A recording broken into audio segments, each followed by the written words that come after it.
Welcome to EPG Pathshala, the lecture series for postgraduate students. This is the module for the MArch students in architecture. The paper we are discussing is Sustainable and Green Building Design, and the topic we'll be delving into is Building Environmental Ethics. So in this lecture, our main objective is to first define what exactly is sustainable design. Then we go on to understand the importance of sustainable design in today's context, especially in the context of the Indian scenario. Then we go about to understand the role of a building in a sustainable environment and what role they play in today's environment of sustainability to realize the inclusive nature of sustainable design. What exactly is sustainable design and how do we go about building a particular environmental ethic around it? So when you talk about building an environmental ethic, we can never separate the site away from the building. So always how our aim should be, how can architecture or any example of architecture live lightly on the earth? We should try to create as much as less burden as possible on the earth as possible, rather than extracting as much as energy as in the context and giving very less in return. So our main environmental ethics should be building along to the site, keeping the site in mind and having the building as a lightly placed object on the site rather than a deeply embedded object which has no context whatsoever to that particular environment. Now, right now in this example that we see here, this is the Aldo Leopold Legacy Center in Wisconsin. This is considered a carbon neutral building and was graded a LEED Platinum. When you look at the site and the correlation to the building, it is very much in cohesion, it is very much in harmony. It is not a glaring glass facade and a metal structure. The materials and the environment and the site all go hand in hand. And that is the beginning of developing an environmental ethic. So what is environmental design? What has happened in today's context is we have something that is emergent is corporate architecture. According to Lewis Mumford right here, a modern architect has produced the most flagrantly uneconomic and uncomfortable buildings which can be inhabited only with the aid of most expensive devices of heating as well as refrigeration. The irrationality of the system of construction is visible today in every city from New York to San Francisco. Glass sheath buildings without any contact with fresh air, sunlight or view. This happened in the West, in the United States and Europe much earlier than it has struck the eastern countries like India. What exactly has happened is a particular frame has been created where a building has to fit in. We have forgotten the importance of site, climate and other such factors that go in architecture. We have related posh and expensive sort of living as the primary way to live. We have forgotten that there is something called climate responsive architecture, there is something called sustainable design. Now what has come to the current scenario is we have created a problem over the past few decades and now we are striving hard to find a solution. Till now, India and other countries of the East have always aped the West. We have always tried to see urban renewal, let it be any form of architecture. We have always tried to see what they have done and follow it up in their footsteps. And now when sustainability is the mainly talked about topic in countries like United States and Europe, this is also the right time to actually look at them and decide that certain things that we have taken from them is not apt for our country, our climate and our energy scenario. If you look at environmentally sensitive design, it actually has to be harmonious. It has to be responsive to climate. We have to make sure that our consumption of energy in terms of heating the building or cooling the building is minimal or negligent for that matter. So let's try using natural air, natural light, natural ventilation, natural solar characteristics so that we can minimize the consumption of energy as well as the building that is there seems to be a part of the site rather than something that's been forced upon it. So we have to make sure our dependency on renewable resources is very, very minimal. and the non-renewable resources should also be considered for and made sure that the building is giving back at the rate it is consuming. So basically, sustainable building design looks to live lightly on the earth, so there will be quality as well as resources for the generations to come. The project over here we have is the Eden project in United Kingdom, where it's incorporating nature as well as innovative architectural design. This again was a very controversial topic because in spite of it being a passive design in terms of environmental design where the consumption was nil, the energy consumption was nil, the way it took from the earth was very less, but the material that was used was not considered to be the primary utility because it changed the value of the building tremendously. And this building definitely does not look as if it belongs to this site. It does look as it's been thrust upon. So here again, there are two different ways of thought. Can a design be completely passively designed with less energy consumption? At the same time, can it be flagrantly designed in terms of design? So does all climate responsive architecture buildings cannot have a cool factor? Is that true? Not really, and the Eden project is one such example where the architect did play around with spaces, materials and all of that, but still it proved to be a good example of a carbon neutral building. The ethic behind sustainability. Now coming to an example within our very own country, this is the Sembra Valley in Kodaikanal. This is a resort that was developed, and this place is created, submerged and surrounded by nature like you can see over here. The rooms are pretty much in context with the site. They are not thrust upon it, and any cutting along the hills that has happened in cohesion with the trees that were there. And it was very much decided that any trees that were cut down during construction were accounted for and replaced as an afforestation program side by side. So sustainable building actually is not a new genre of architecture. Like how we have modernistic architecture, Art Deco movement, all those are styles of architecture. But sustainable building is a basic requirement of architecture. Like how we have light, ventilation, and we have basic materials that are required to build a building, sustainable design is one such basic requirement that needs to be considered. It is not an option for an architect to follow, but it is a requirement for every architect to follow. So our primary goal is to lessen the harm any poorly designed building can cause by using the best of ancient building approaches, but with a logical combination with the new technological advances. I think this is the best time to learn from history. If you look at any of our old historic buildings, all of them are considered the best examples of climate responsive architecture. How many palaces and forts have been there for centuries? And do they require fans, air conditioning, and still they are very good places to live in. Even when you visit these places as tourists, you can see there's a drastic temperature difference of about 5 to 6 degrees from the concrete jungle that we live in. And the main reason for that is the style of design, the materials behind the design, and the site location. And that is what we need to learn from ancient practices. But that doesn't mean we cannot have the creature comforts. We do need to retrofit these buildings and make sure we adapt the new technological advances to them so that we have the best of both worlds. This is another example of the Sembra Valley part. This is another portion of it where you can see that you do have elements of the modern era. You have the traditional paving. You do not want to have a completely muddy route and all of that.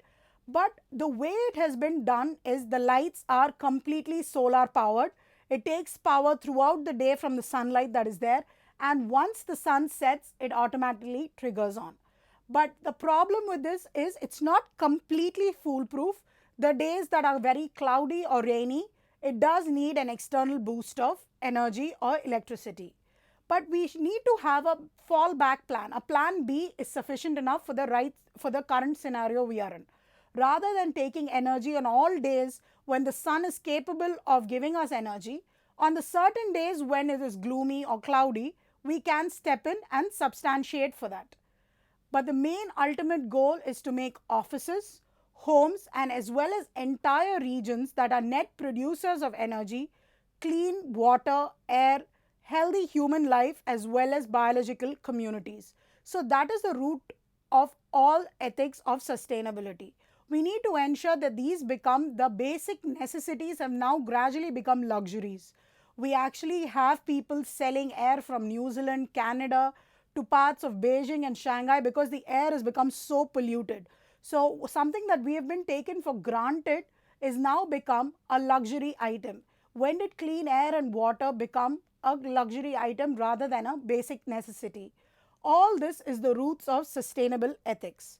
So our aim here is to try to make greener buildings such that they take less and less from the earth and give more to the people and the users of the building.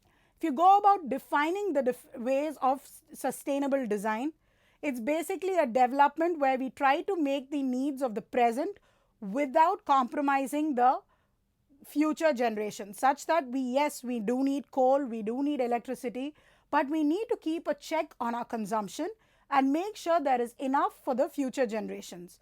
And at the same time, we need to envision the prosperity of all living things throughout the globe and just not of one country or one region. Sustainable design seeks to create communities, buildings, products that contribute to this particular vision. If you look at David Orr's definition of sustainability, he defines sustainable design as a careful meshing of human purposes with the larger patterns and flows of the natural world. So if you look at the key words in this, human purposes is not ignored because we are the final users. We have to keep the larger patterns, that is the bigger picture in mind, as well as the flows of the natural world. We cannot intervene with extra plastic resources to support our life. Let's make sure our usability is within the realms of nature and not detract too much away from it. This is an example of the Lavasa Hill Town spread that has been commissioned near Mumbai and Pune region. This is the emerging science of biomimicry, and this is one been designed over a span of 12,500 hectares, and the completion date of this is 2020. It's well on route to getting done.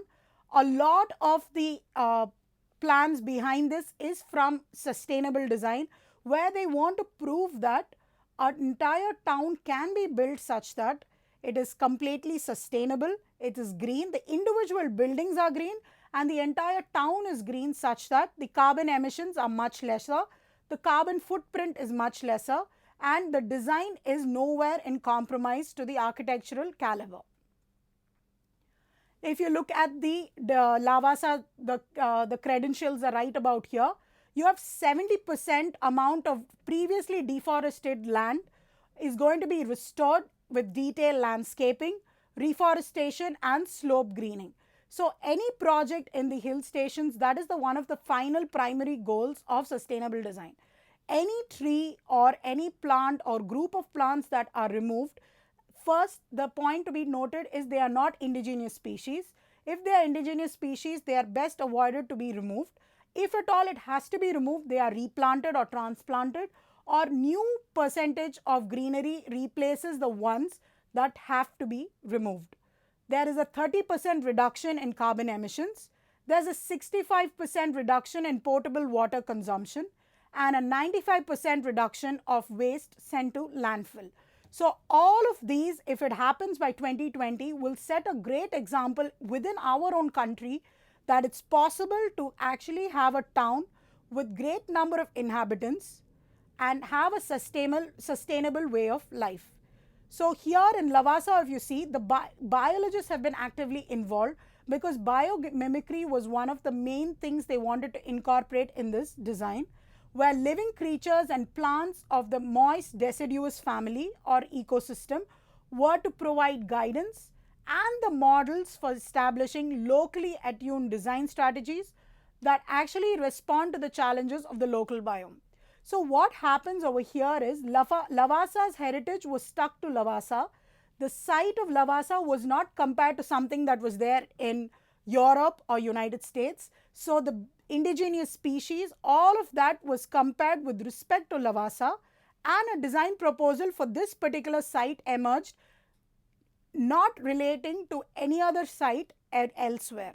So it is completely indigenous species, local species, and a very suitable example for us to follow. If you just see the energy consumption in India, in North America, if you look at the energy consumption in North America, the buildings consume a whopping 48% as compared to an industrial consumption of only 25 and transportation only a mere 27.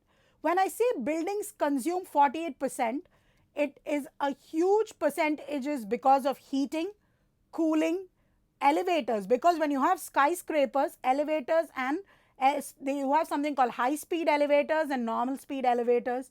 All of these services play a huge role, and all of these services require a huge chunk of energy, and therefore the whopping 48%. Now if you come to India, within India, buildings are not far behind. We are at close to 30% of energy consumption by buildings. If you look at a completely developed country like North America and compare it to India, I think we are way ahead than where we should be, because we have a rapid rate of growth in the recent past, and this has resulted in a huge energy deficit.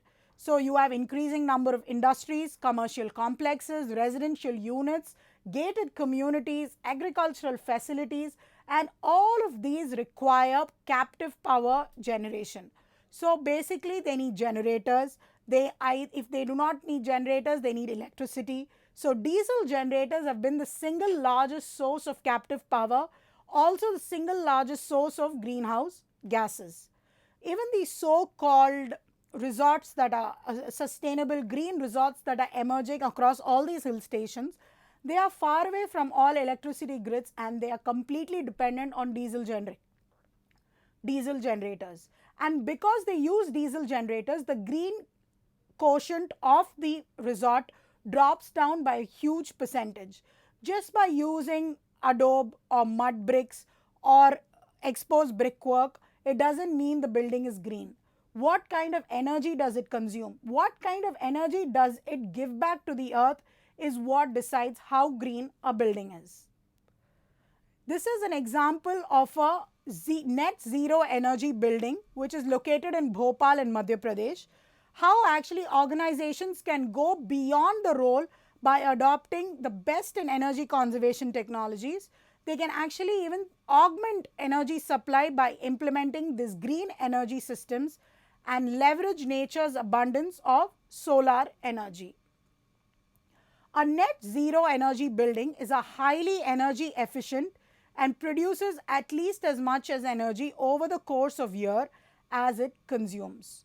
So that is the huge factor. So in a year, if a building is consuming say X megawatts and it's able to reproduce that replenish that within the following year, imagine the energy capacity of our country that it would be. So this is something we need to look at.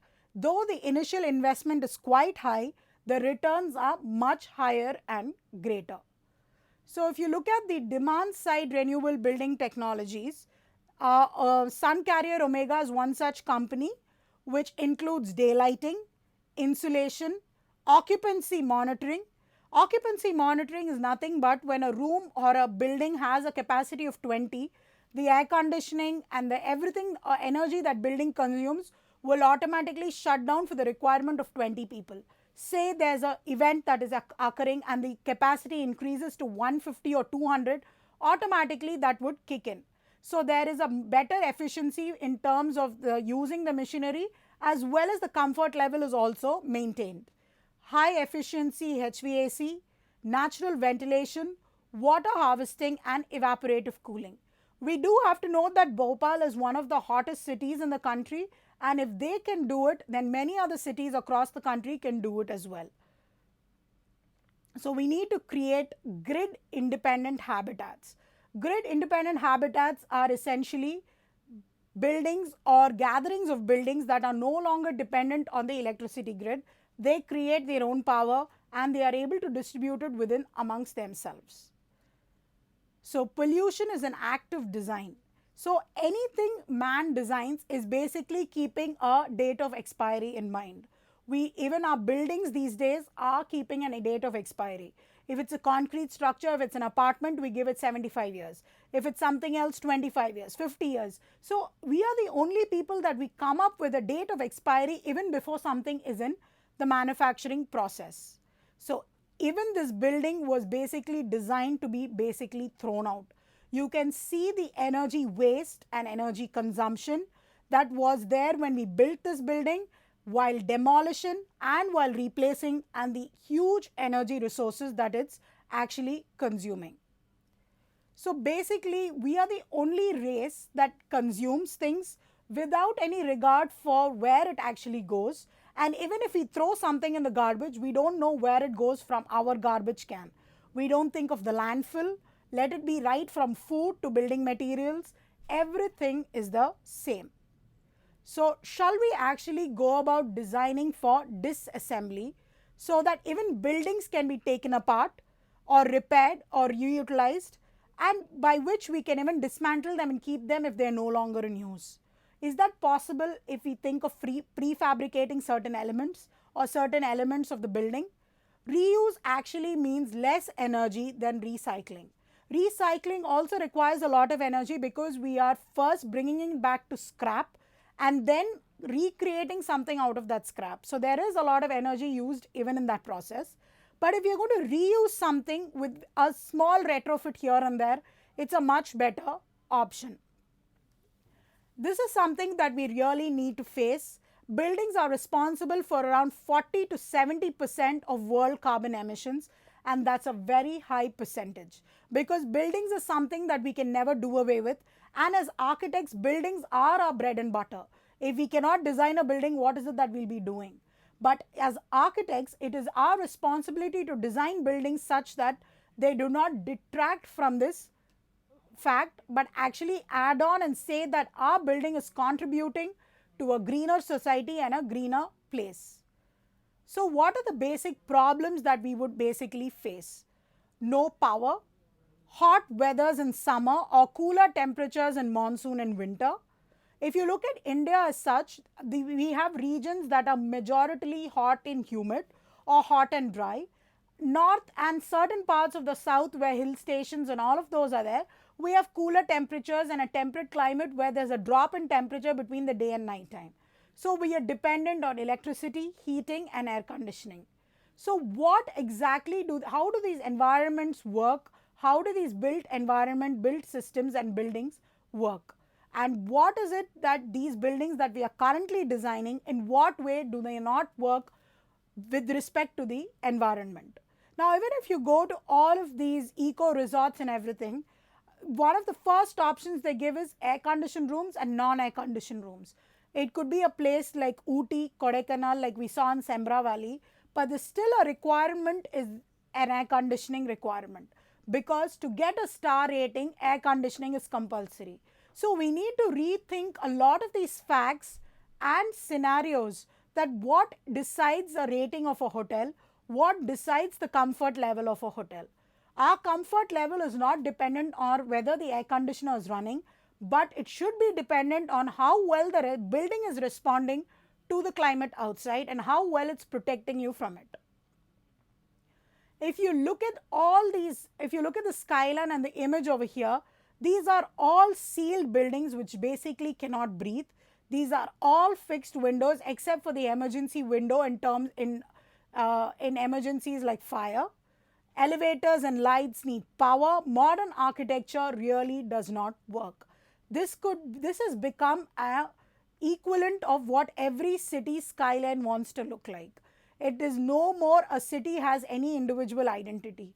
Now, this could be a skyline of any city. It could be Bombay, it could be New York, it could be San Francisco, any of these cities, because these buildings truly have no identity. So even as architects and as professionals who deal with design day in and day out, this is not something we should go for.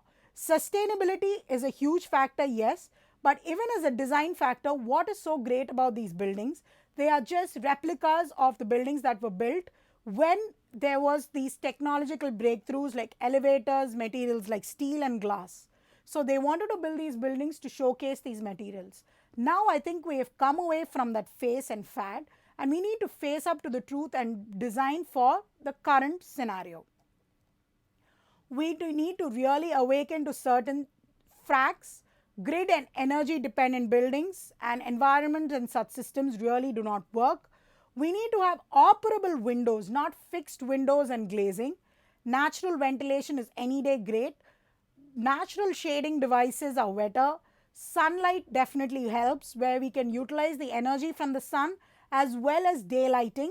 Wherever required, we can daylight the spaces and not use artificial light. Walkable neighborhoods have definitely worked, where we can actually reduce the consumption of fuel, and bicycles and walking rather than taking a motorized vehicle for even the shortest distance. We should actually begin to design our buildings and environment in reverse, which means first unplug the building, let's just think of the environment, and then start designing the building, rather than having a great design of a building and just thrusting it on wherever our site comes up. First, we will only keep the sun in mind as the primary source, cool only with using natural devices like wind and shade, and transferring this with things like stack effect. Use only light during the daylight during the day, and architecture should come first, then comes the mechanical systems. Now any architect gets a design project, his element is very small, then he gives it to the HVAC guy, then he gives it to the fire department. So there are a lot other inputs. So let's reduce the mechanical systems to the maximum and make sure there's a renewable energy before hooking up to natural gas or regular electrical grid. So passive design is where building uses the sun, wind and light to heat, cool and light architecturally. We need to make a radical realization that the current lifestyle that we have adopted from the West with respect to our consumption of energy or any of the natural resources is definitely not a sustainable way of life.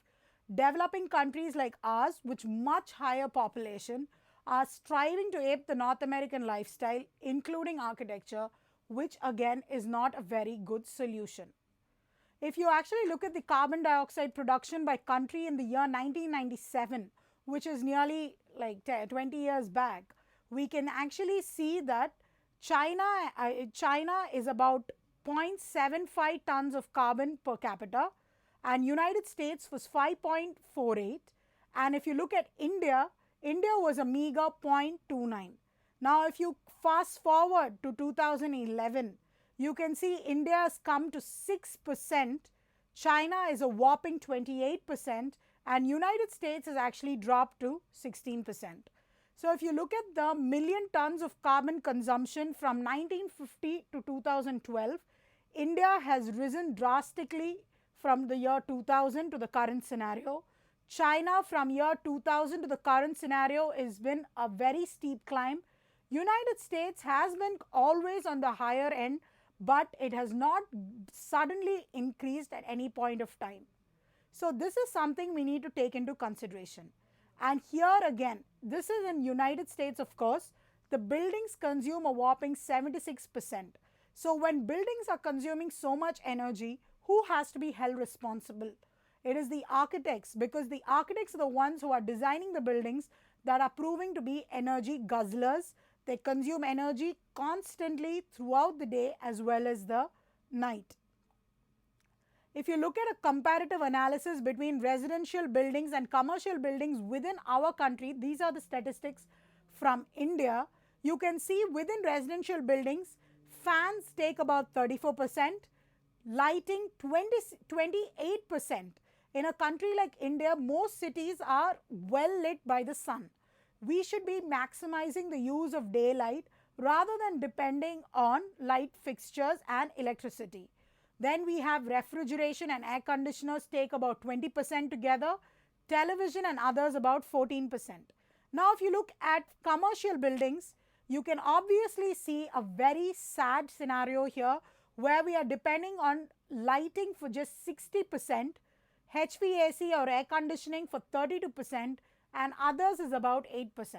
So when we actually think of consuming so much of energy because of lighting, it is obvious that we are having certain design flaws, because we should be able to maximize the use of daylight and ensure that Most offices run only throughout the day. Assuming that even there is a night shift, it's only then that electricity consumption for lights should be there. So if the building is well designed and well ventilated, this scenario should drastically change. So let's look at the checklist that we have. We need to definitely treat the earth well.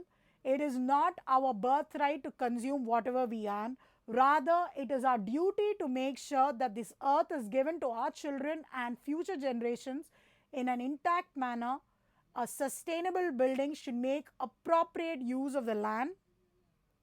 It needs to protect agricultural, cultural, and archaeological resources. It has to be a place where people are happy to live in. It needs to be economical to build as well as operate. So, how do we go about answering this challenge? Architects, we need to figure out how to solve this problem by designing buildings more sustainably and holistically. Also, to use less and less fossil based fuels, as we will not be in a situation in the future where we can completely rely on them. So, we have to be making sure that we are more self reliant and make sure we are using resources from sun, wind, and water rather than, and when I say water, I mean for electricity, because we need to have a renewable source of electricity rather than coal and other fossilized fuels. For us to have a sustainable life and a sustainable living, it starts from the building, but it ends with the way of life the user is going to use that building. So that brings us to the end of this module. Thank you.